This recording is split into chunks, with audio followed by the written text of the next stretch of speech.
నాకెంతో మహదానందంగా ఉంది. నేను అనుకున్నట్లుగా రాజసూయ యాగం ఎంతో వైభవంగా జరిగింది. ఈ రోజు నా రాజ్యసభకు భారతదేశంలోని ఎంతో మంది యువరాజులు విచ్చేశారు. వారందరికీ నా శుభాకాంక్షలు తెలియజేస్తున్నాను.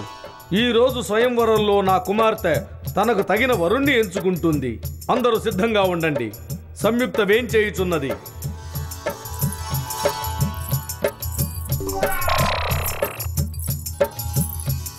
చూసావా, నా కాబోయే భార్య నా దగ్గరికే వస్తోంది. చూద్దాం, నీకే దండేస్తుందేమో. నేను సిద్ధమే, ఇంకా ఎందుకు ఆలస్యం?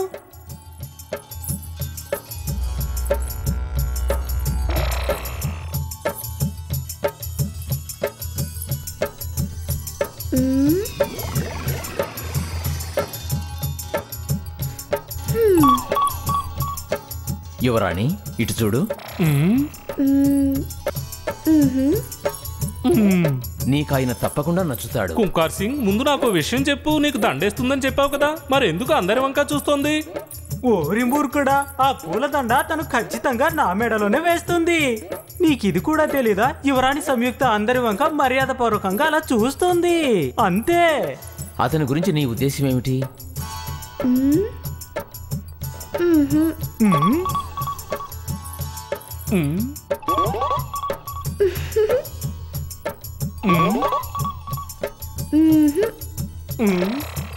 ఆమె నిజంగా నీ మెడలోనే పూలమాల వేస్తుందంటావా?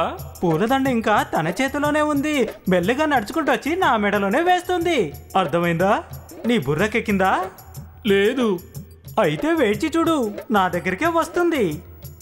యువరాణి, ఆ రాకుమారుని చూడు.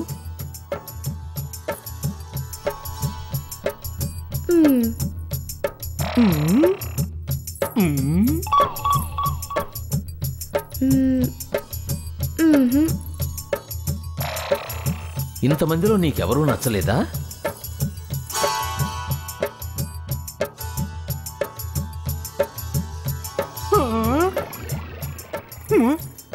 నా వంకే చూస్తోంది. చూసావా, ఆ చూపులు చూడు, ఎంత ప్రేమగా చూస్తోందో. ముసిముసి నవ్వులు నవ్వుతోంది. చూసావా, తనకి ఎంత అందంగా ఉందో. ఇక నేను ఒక్క క్షణం కూడా ఆగలేను. ఇక నేను కళ్ళు మూసుకుంటాను, తను నేరుగా వచ్చి నా మెడలో పూలదండ వేస్తుంది. ఈయనెవరు? సూర్యుడి వల్లే ప్రకాశిస్తున్నారు. యువరాణి, ఇది కేవలం విగ్రహం మాత్రమే. కానీ సజీవంగా నించున్నట్టుందే.